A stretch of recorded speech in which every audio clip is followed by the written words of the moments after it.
So, ang gagawa nga lang tayo ng machine na magpe-perform ng gantong task. So, ito yung mga tasks na gagawin. So, yung una ay cup stacking machine. So, merong 3 hanggang 4 na paper cup na magkakaibang size. Na ano siya ha, hindi siya katulad ng speed stacking na nakasuksok yung mga cup. Ang nangyari ay yan ay kaya nga magkakaiba ang laki. So yung pinakamalaki yung nasa ilalim, tapos nakabaliktad na, ayan, upside down. So yung pinaka-opening ay nasa ilalim. Tapos napaliit hanggang sa paliit. Hanggang pag nag-move pataas. Tapos na parang kumbaga yung sumunod, ilalagay mo yung pinakamalaki sa ilalim. Tapos yung sumunod na mas maliit ay nakapatong dun sa pinakailalim or yung pinakapuwet ng nakataob ha, kaya nasabihin nasa ibabaw yung ilalim. Tapos doon mo ipapatong yung sumunod na mas maliit na size. Hindi nakasuksok ka, tandaan nyo ang idea dito, hindi nakasuksok, kundi nakapatong sa ibabaw. Yung ibabaw nga ngayon yung ilalim niya. Nakataob na cup. Basta isipin nyo nakataob na cup na malaki. Di ba may flat surface sa ilalim mo. Doon nga ipapatong yung sumunod na cup. Basta paliit yun. Hanggang sa paliit. Hindi ko lang sure kung 3 to 4. Yan, kaya nakalagay dito ay 3 to 4. Yan. Basta at least 3. Yun ang sure ako. At least 3. Hanggang pagkapatas-patasin. So yung mga cup na yan ay nakahilera sa table. Yan. So nakahilera na hindi lalayo sa 0.5 meters. Tapos may isang specific na lugar na kung saan i-stack natin siya. Again, starting from the largest papunta sa pinakamaliit. So, hindi lang, ayan kalagay naman dito para.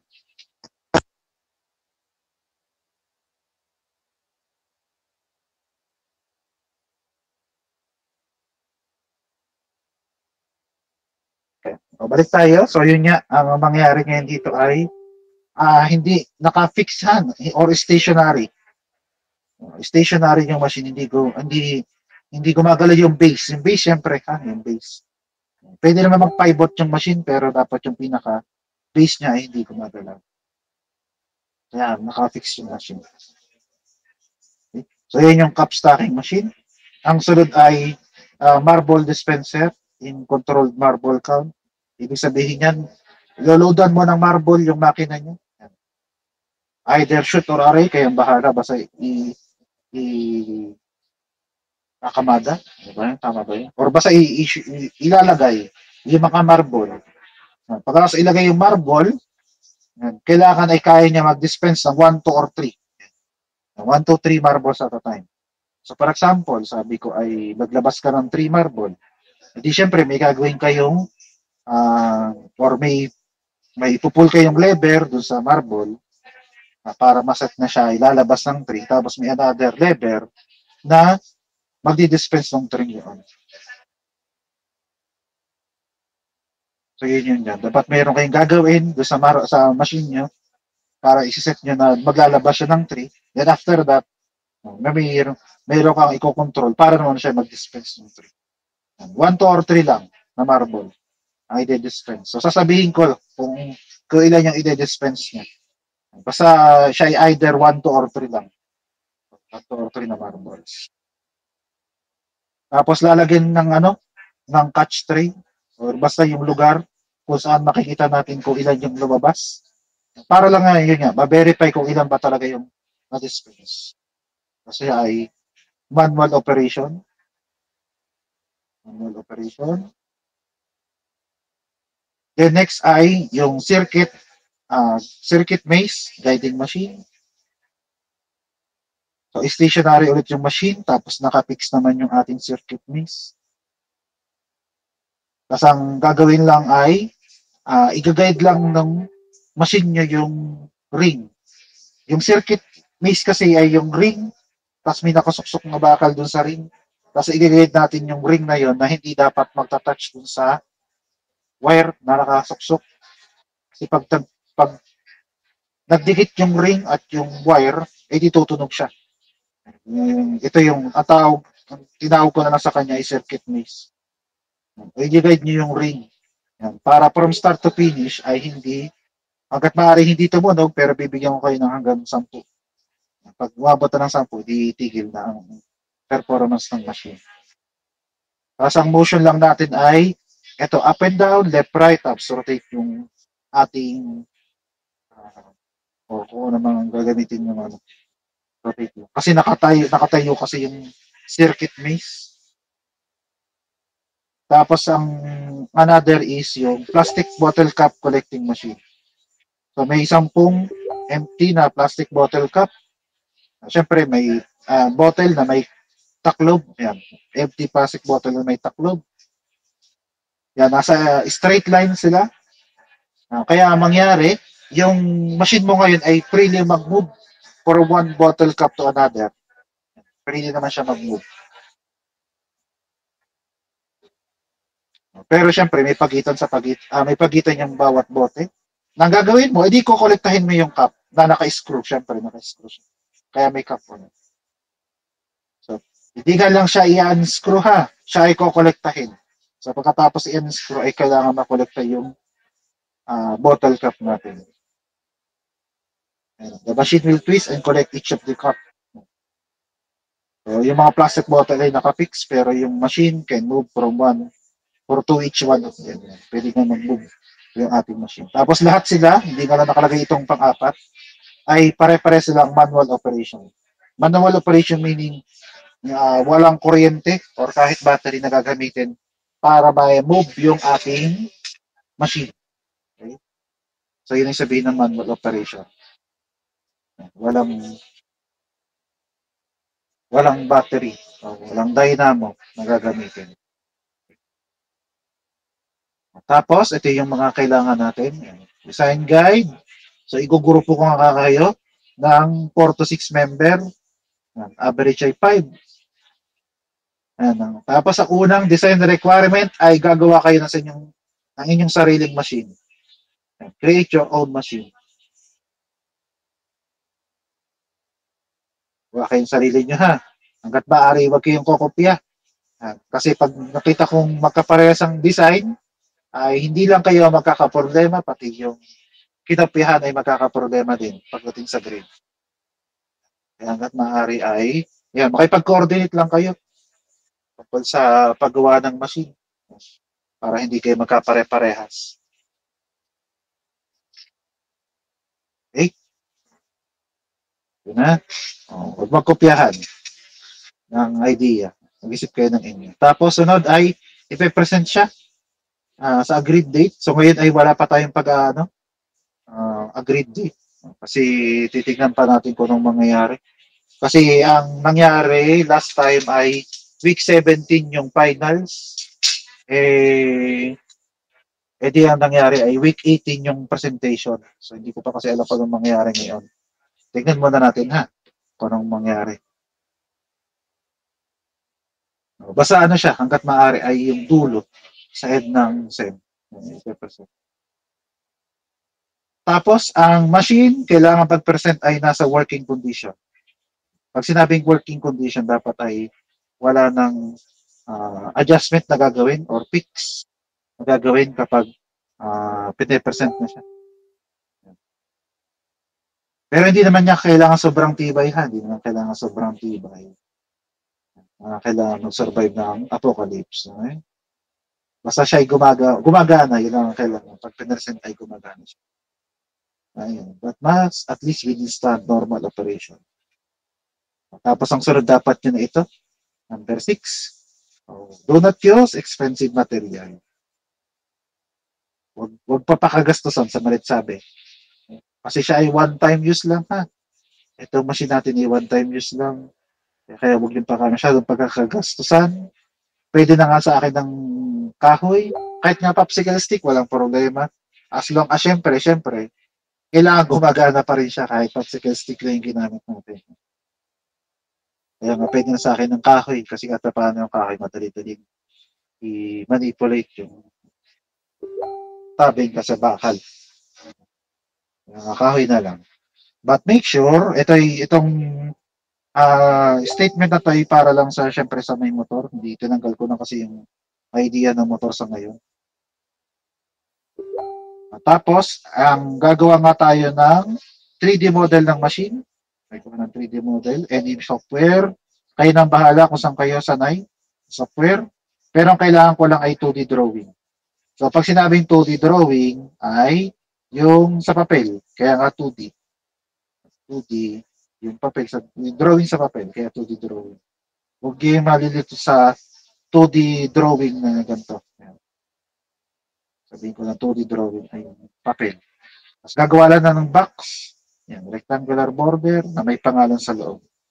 So, hindi na kailangan sobrang daming yung mga lalagyan pa kung sinong gumawa, etc. So, kahit pangalan na lang ng kung na yung pinipresentin nyo sa drawing. Pwede na yan. Tapos, use landscape pag ipapakita yung drawing natin. Yung drawing nga, ayan, dahil nabanggit na rin yung drawing, sabihin ko na nga, yung drawing na kailangan ko ay yung dalawang ito. So, isang 2D drawing at isang 3D drawing. At ulitin ko ha, wag malilito pag sinabi kong 3D drawing. Ang 3D drawing ay, sabihin na natin siya ay yung tinatawag nating, ito? Isometric. Yan, isometric na drawing. Isometric, kaya 3D. Kaya nga, ano na lang siya, assembly na lang siya. Yan.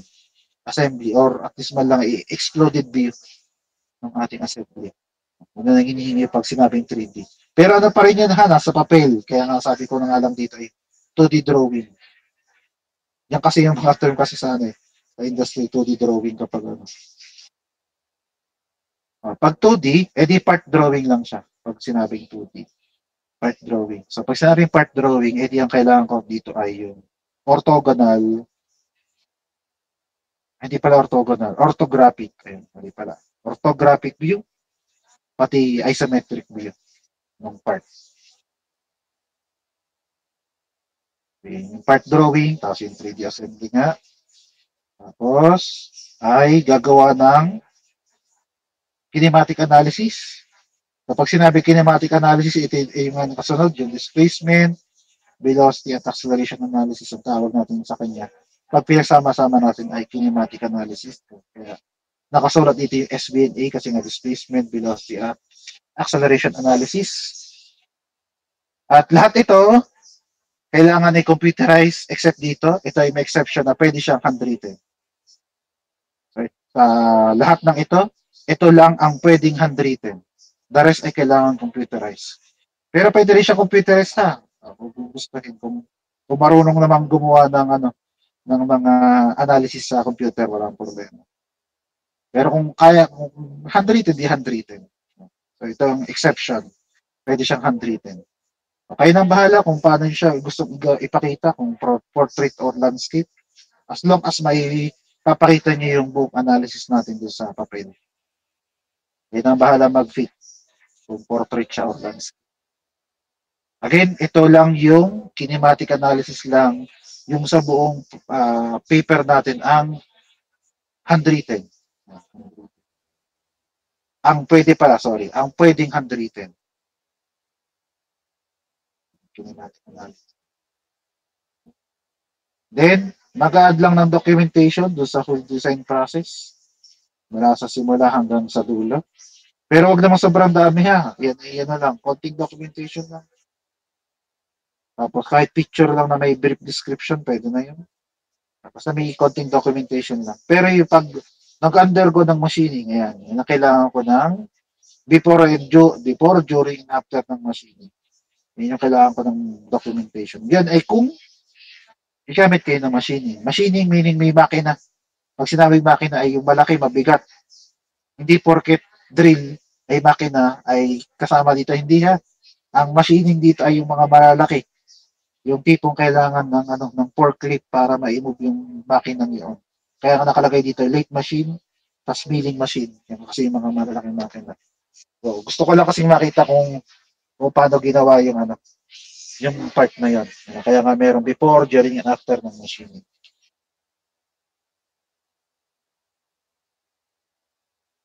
So, mga drill, okay na yun.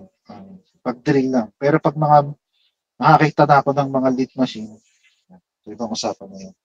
Ipakita niya lang yung before, during, and after ng machining. Okay? At syempre, gagawa natin ng written report.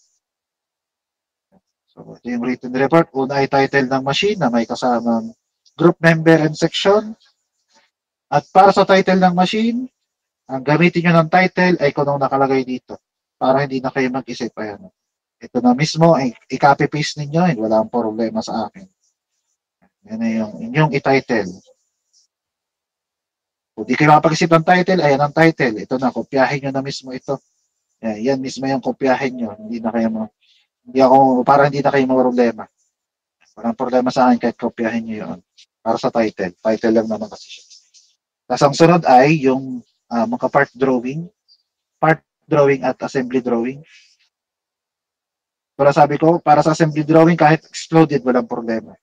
Hindi man kailangan kompleto, hindi porket nilagay kayo sa assembly, full assembly, exploded view, ay kailangan ipakita lahat. Hindi naman.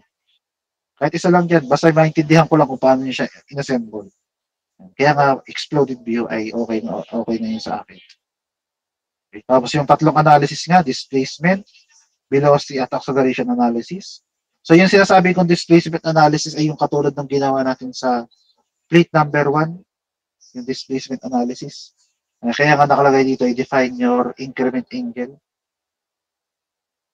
I-define natin yung increment angle. Kaya nang bahala, mag-define. Kasi basta ang gagawin niyo ay katulad ng ginawa natin sa plate number 1. Yung merong increment angle, yung driver.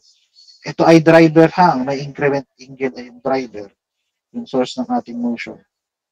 Tapos yung velocity analysis ay, di ba meron na tayong 4 method, kayo nang pumili kung anong method ng gagamitin nyo. Tapos kayo na rin pumili kung anong position ang gusto ninyong para sa, yung pumili ng position para gusto niyo para sa inyong velocity analysis.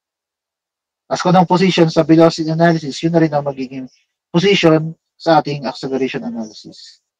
Walang papipilian sa acceleration kasi iisa lang ang method ng ating acceleration. Kaya walang ibang choice. Acceleration, kundi yung relative acceleration. Tapos ingin ko rin kayo ng bill material na may kasamang cost. Kaya pasama yung cost para malaman ko nga kung gaano kalaki yung ginastos niyo. Pero wala akong sineset na maximum ha. Wala akong sineset na maximum.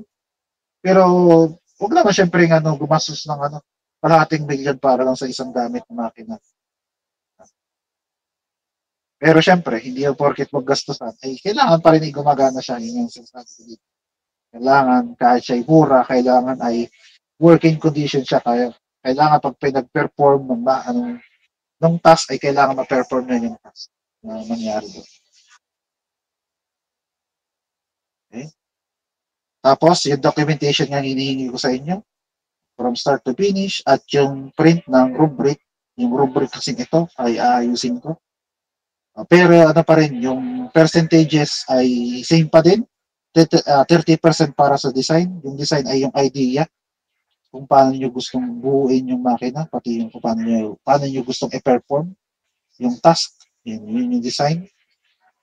Tapos ito ay performance. Papalitan ko siya ng term, performance. Sabihin kung okay ba kung nagawa niya ba yung task na inassign sa inyo. Yung sa 4 sa kanina sa taas. Yan na, tandaan nyo, 50%. Kaya pag hindi gumana ang makina, ay di malabong mabigyan kayo ng 50% dito kasi kailangan niya ay gumagana dito yung makina. Yes, may design kayo, walang problema. Bibigyan pa naman kayo ng grade sa design kasi may idea naman kayo. Kasi ang problema, kung hindi gumana, 50% ito. Okay? Tapos syempre, yung last ay yung papel o yung manuscript natin. For the total, syempre, ng 100%. Yan. Kaya nga, hanggat maaari, kapag yung oras ng perform, kailangan makapag-perform yung ating machine. Yan ang kailangan yan. Kasi once na oras na ng pag-perform, tapos hindi gumana ang machine, ayan, ikis yung performance na ito. Okay? So, yun ang gagawin lagi. Ayan, ang gagawin. Tapos yun nga, gagawin sa long bond paper, Arial 12, double space. Tapos lang, top at bottom ay 1 inch. Ang left ay 1.5, tapos ang right ay 0.5 inch. 1 tapos 0.5 yung written report. Okay. Hindi ko pa nagagawin yung sample page. Okay. Tapos, kaya igugrupo ko na rin.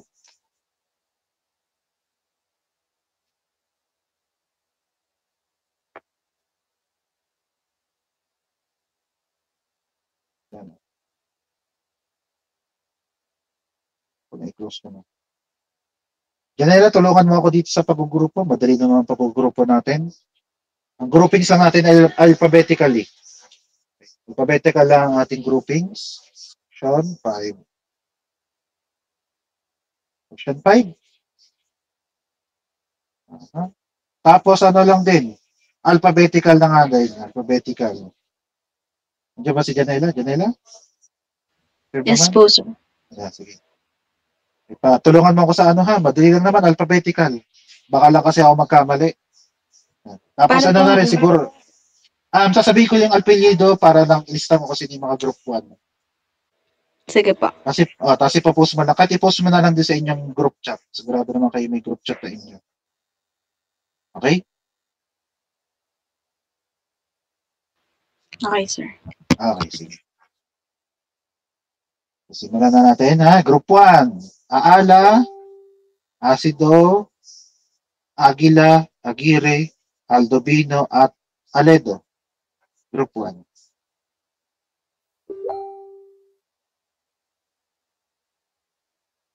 Nakuha mo yan ano, Janela? Opo, sir. Yun nga yung group number 1. So, sunod ay group number 2. Alog, Baha, Valderrama, Bantayan, Barcelos, at Benedicto. Ano, Benedicto? Okay ba? Nakasunod ba tayo, ano? Janela? Opo. Okay po. Thank you. Ang sunod ay group 3. Ano? Group 3. Beyo, Bortanog, Brillantes, Buison, Animo, at Katapang. Tama no, tiga-anim. Baka ako'y napapalabis. Hindi naman no, tiga-anim yan. Opo, sir. 6 po. Ayan, sige. Thank you. Baka kasi kaya tinawag kita, baka magkamali ako ng bilang. Anyway. So, yun na yung ano na tayo, group number 4 na, Janela. Opo, sir. Sa group 4 na po. Group 4 na. Group 4. Katibog, Delo, De Luna, Di Makulangan, Dongon, Toledes. Anim na nga yun, ano? Tama nga Opo, no, sir. yun. Ayan, anim yun. Hanggang kay Istoledes, group 4. Tapos group 5 ay Bangilista, Leyesa, Yabe, Makuha, Maramot, at Mendoza. Ayan, anim. So, dapat ay 5 groups na yun na anim. Tama na ako nun? Opo. Yung nga pala, no? Wala na nga pala si ano? Rosales po. Si Rosales. So, 44. So, dapat 4 na lang. So, ano pala? Urong ng isa. So, 4 lang dapat yung group. 4 lang yung anim. So, dapat ay ang group 5 ay hanggang kay Maramot lang. 5 na lang yun. Okay? Okay ba tayo, Janela? Nalimutan ko kasi. Ayan. Hanggang kay Maramot ang group 5, ibig sabihin si Mendoza ay sa group 6. So, Mendoza, Hamtang, Patulot, Pediglorio, okay. Tapos Perez na Jonel. Tama no, 5 na yon. 1, 2, 3, 4, 5. Tama no, 5. Perez Jonel. Hanggang kay Perez Jonel. Opo, sir. Thank you. Ayun nga yung group 6. Group 6. Group 7 ay Perez Tristan, Ramos, Remo, Rivera, at Salazar. Group 7. 5 din dapat yan. Tapos ang Group 8 ay, okay tayo na, Janela, nakuha naman yan. Opo, sir. Sige. Tapos ang Group 8 ay si Sanchez, Santos, Subol, Turano at Villanueva. So dapat ay 4 ang 6, the rest ay 5. Tama naman ang bilang ko, no, Janela? Opo, sir. Bali, 8 groups Sige. po. 8 groups siya. Okay.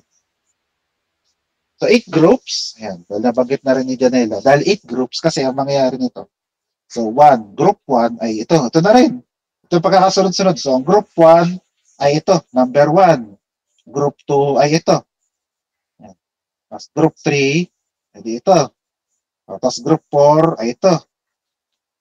Tapos yung group 5, babalik tayo sa 1. So ito yung group 5, tapos group 6, group 7, tapos group 8. Ayan. So yun lang gagawin. So kaya ko in-announce, baka kasi makalimutan ko bukas. At para din mapag-usapan nyo itong darating na mga bakasyon. Okay? Kahit brainstorming lang, kahit Total, wala pa rin naman akong mga dito. So, para sa, siguro dagdag na impormasyon, ito nga ay cup, paper cup. So malaki talaga to ha. Kasi papuntang maliit. So pag-isipan ko, or pahanapin ko pa kasi kung ano yung pwede pagpatas-patasin. So, kaya nga 3 to 4 ton, di pa ako sure. Tapos ay ito yung marble, ang size ng marble ay ikaw nang nabibili sa tindahan na marble. Hindi malaki, yung normal na marble. Yung pang Joled na marble. Tapos yung circuit maze, hindi nyo alam kung ano yung circuit maze, hinanap ko siya kanina. Ito siya, yan. Ito yung itsura ng circuit maze. Ito yung sinasabi kong ring na nakasuksok dun sa bakal, na wire na may kuryente, na pag nag-touch yung ring dun sa bakal na ito, tutunog. Pag tumunog, edi hanggang 10 naman natunog. So, bigyan ko naman ngayon ng 10 tries para hanggang ma-reach. Hindi naman porket tumunog ay ulit ha, hindi. I-diretso nyo lang kapag pag tumunog. Basta ma-reach nyo lang yung dulo. Yun nga lang, syempre pag tumunog, edi minus na yun. Okay. Hindi ko pa lang alam kung ito ba. Hahanap pa kasi ako nito. Mahal kasi 500. Hanap muna ako ng O baka nga ito na nga yung bilhin. Hindi ko pa sure. Titingnan ko pa. Tapos ay yun nga yung circuit. Tapos yung bottle ay siguro hindi yung maliliit. Yung di ba may Coke na maliliit na plastic bottle. Siguro masyadong mababa kasi yan. Hindi rin naman hindi naman yung mga litro. Kasi sobrang taas na rin naman. Yung mga gadangkal na plastic bottle. So basta na around doon sa size na yun. Yun yung mga plastic bottle na gagamitin. O baka may naisip na agad na tanong tungkol dito. Yan, sa 4 na ito. May tanong.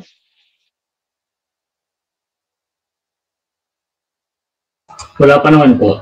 Wala pa naman. Sige. Yun na. Ulitin ko. Binigay ko nga para inyong mapag-usapan na sa mga bakasyon na ito.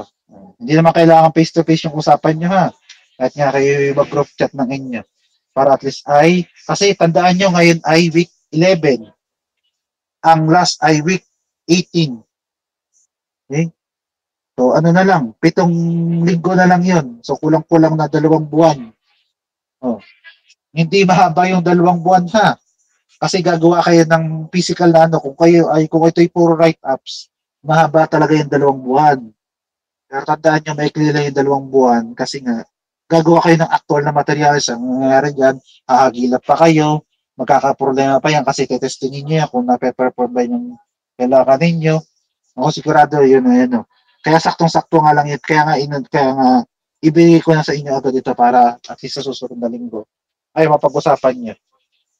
Hindi naman siguro kayo maghapon na nasa or yung buong buwan na to ay nasa sementeryo kayo. So, at least na lang yung to ay may pag-usapan ninyo. O basta kayo nang bahala. Okay? Basta sinabi ko na para makapag-prepare kayo. Okay?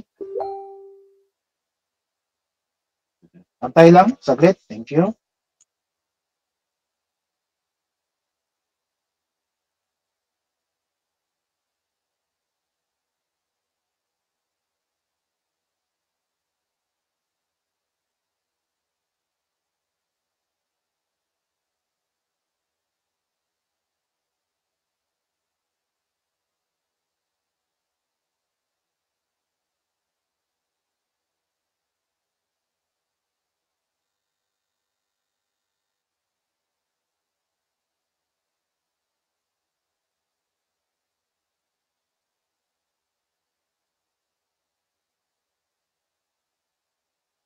Kayo nga, baka kami naisip na tanong tungkol sa ating project.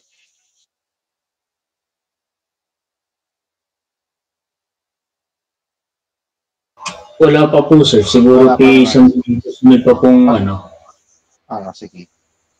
Walang problema. Kung may tanong, pwede nyo naman akong i-email or kung gusto nyo, pwede naman akong i-Google chat. Google chat na lang ha. Huwag ng Facebook. Kasi yun kasi ay personal na account.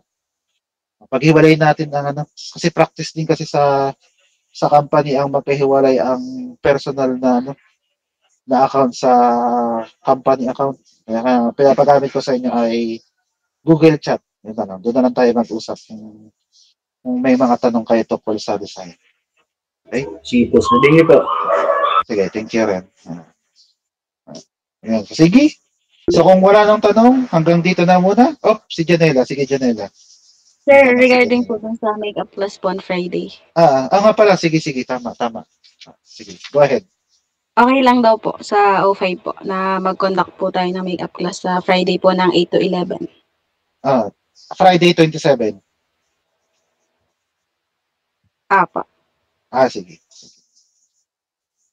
Thank you, Don Janela. Ayun na nga. Sige. Para maugawad pa na mamaya. Ayan. So, sige nga. Okay. Kung wala nang tanong, hanggang dito na muna. So, see you next meeting. Sige. Okay na muna. Bye-bye. Salamat po, sir.